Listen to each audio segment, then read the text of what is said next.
So how you going? I know you're in Japan at the moment. So how's that tour been going so far? It's going good. Yeah, we're playing one more show in Osaka tonight, in a couple hours. Yeah, so a good run of show. How Going many good. shows were you doing? Three shows, then we go to Singapore tomorrow, and we play on. I don't even know what day it is. Oh, we play on Sunday, and then we go to Thailand and we play on Tuesday, and then we come to Australia Nice. after that. Good to see you coming to Australia. I believe this is the first time you're making your way down our way, right? Yeah, first time. First time. Yeah, it's been a long We're time super coming. stoked. Been a long time coming. It's Yeah, obviously great to see you coming down. It's a long way, I understand. It's a hard trip to make, but what can the fans expect? First time in a new country for you guys. Were you going to be just playing a best of kind of thing, or are you going to be focusing on the new album, or? we're playing a little bit of everything. Definitely, uh, focusing on some new stuff, but we have a lot of something from every record. Mm. So we've been touring since June, so the band's tight. We've been you know just banging it out for months now.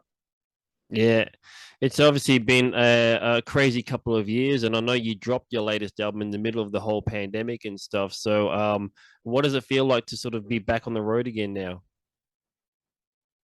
It's awesome. It's really great. I mean, you know, having a new record come out and then getting stifled like we did, Mm. it much sucked. But fortunately for us, during that time, the record still did really well. People were, kind of locked up, but they were listening to music and listening to a lot of new music. And our record was one of the ones that got a lot of action. But it must have been still very frustrating, I guess, to sort of not go out there and promote it in the way that you normally do. Yeah, well, absolutely. I mean, I just moved to Florida and spent the first month or two walking in circles for a little while there. Yeah. Just kind of fucked up and all around, all over the place. Mm. Took me to get my bearings, as far as like what the fuck just happened. Yeah. Yeah. No one expects a pandemic. I mean, my God. No, of course not. No, the Yeah. very most unexpected thing to happen. What was the first show that you actually did when you were able to? How long ago was that?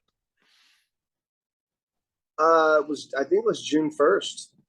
Oh, this year? June 1st. Yeah, and gosh, it's been so long now. I'm not sure. I think it was in Germany. I know our second show was the Rock Hard Festival Mm. in Germany. That was kind of a big deal, and really it would have been nice to have done that maybe towards the end of that first tour, because just for us to get our bearings. Yeah. But still we had a blast. We probably weren't as tight as we are now, but we definitely, the energy was there for sure, because we were fucking excited to be out on stage. Sure. And were you getting that same feeling from the audience as well? Like, was there sort of like a new appreciation for like live music and seeing you guys back on stage again? I think so, yeah. Especially, I mean, oh my God, I mean, we had a blast. We're still having a blast. We actually, the shows that we're doing here in Japan, we're like the first, like, sort of thrash metal type band to Mm. be here. Excuse me. Since the since the country's kind of starting to open up now over here in Japan. Mm. So the kids are there, the fans are coming out and they're having a good time, and there's still a lot of mask wearing here. Yeah.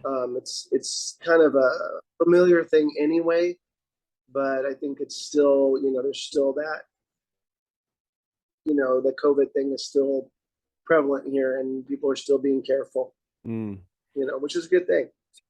Yeah, yeah, for sure. And obviously, touring is obviously is it different now with because of the pandemic? Has things changed at all, or has it sort of gone back to some kind of normalcy as far as like the touring schedules and how the logistics work and stuff like that?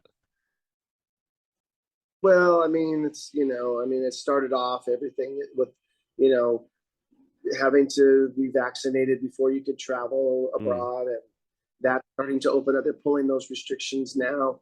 But I mean, I, people are still getting it, and with all the vaccines, it's lighter. It's not as difficult to deal with. But there's still people out there that are not getting vaccinated, and mm. hopefully they don't get this virus, because it's no joke. Yeah. So hopefully, people will get through. Yeah, definitely. It's really shaken the music industry up a lot, hasn't it? It's really kind of, I mean, you hear all these horror stories about, bands having to drop out of tours because of, getting sick and stuff like that. But I guess at the same time, I guess we have to kind of look at it as a bit of a health sort of thing where, have to sort of start looking at ourselves and sort of taking care of ourselves a bit more, I guess. Well, yeah, I mean, come on, your health is the most important thing.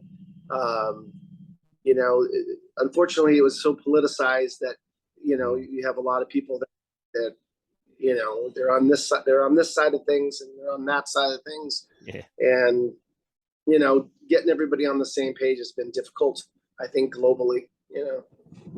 Definitely. Now, the last album that you put out, Empire of the Blind, obviously, as we mentioned, came out during the pandemic. But now there's a bit of time has gone past. You're saying it's been quite well received and stuff. But from your own perspective, how are you sort of looking at those songs now? Are you pretty proud of what you did with those songs? Absolutely, absolutely. I mean, it's a great sounding record, and as a fan of the music, just that genre of music, Mm, I'm still in awe, like what the band did, musically. You know what I mean? And just proud of such an impressive piece of music, for sure. You yeah. know? And it's How's a lot the of fun. It's a lot of fun to to play those songs live, for sure. Yeah, I was going to ask, how has it been like, playing them live, and what have the fans been responding to like? Been a great response. But depending on where we are, there's a lot of old school people that want to hear the old songs as well, and we're trying to accommodate them as much as we possibly can. So we're, like I said before, we're trying to play something from, every era, I guess. Every record. Is You that know, a difficult process putting a set list together? it can be, depending on the time, time factor. Mm, When we, the first month of touring, we went out and headlined, and we took Toxic out. And so we were able to play. We did about an hour and a half, maybe, yeah, something like that. Maybe a little short of an hour and a half every night. So we played a lot of material. And then when we went out in July and August, we played with Exodus and Testament. And a lot of those shows, we were playing shorter sets. So we had to sort of like pick and choose, but it also gave us a chance to float different songs into the set as we go. mm. Oh, okay. So do you actually do change the set list on a regular basis? Or No, not they would change it. I mean, I think that there's songs that sort of get slipped in here and then slipped out. yeah. Uh, and then, like I said, when we did the tour, where we did a lot of dates with Exodus, and then Exodus and Testament, and then we did shows on our own where we headlined, and then we did a lot of festivals. So it's Mm, just like I said, it was a time factor. So maybe one night we're doing 40 minutes, and another night we're doing 50, or an hour and 15. So yeah. that determined that, and what made sense. And actually picking, I'm curious, like picking songs to play from a new record. Do you base it on the singles that are being released, or do you kind of base it on what you think might play out better live? There's a little bit of that, but we looked at, like, uh, when you have the different streaming services, Mm, and what songs are trending, and what songs that we see that people are listening to the most, and so we wanted to try to accommodate that. you know, because if the ones that are popular, those are the ones that people want to hear. Sure. It's not about us as far as like, well, I'd rather play that song because it's fun. You know, it's Yeah. like we want to play the songs that are going to turn the people on. You know, they Yeah. don't want to hear some song that they may not care about. We want to make sure that it's electric when we play, and we want to be able to give the fans what they want, because when we give them what they want, then they give us what we want, and that is the excitement of the show. So Have you been at all surprised by some of the ones that became more popular at all? no, not actually. Actually, I mean, there's I think that there were certain songs that we just kind of knew that there's certain songs that were, especially off the new record, where it's like that's a really strong song, Mm. and we just we're lucky that fans responded, you know, but you just never know. You never know. Yeah. And obviously playing the new songs live for the very first time.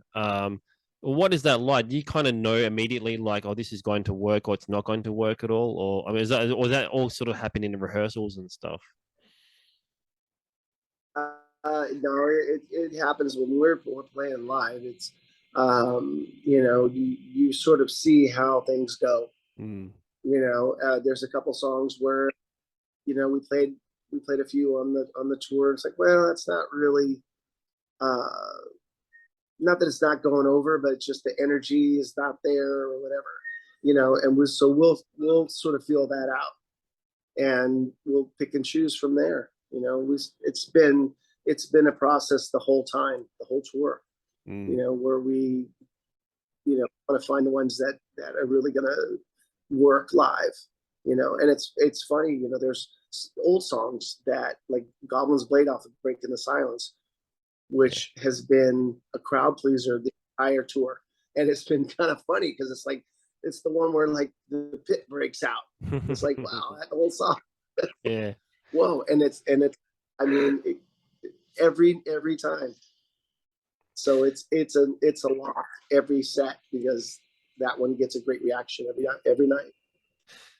So after this Australian tour and going into next year, what is the plans for Heathen? Well, I mean, we're already like working on stuff for another tour next year. Um, you know, Probably we're going to do something in the States, probably on the East Coast. We just got through doing a 3-week tour on the West Coast, and we'd like to hit the East Coast this time. And then we're definitely looking to go back to Europe and do some more festivals, and who knows, just keep it going. Maybe we'll get lucky and come back to Australia. If you guys will have us.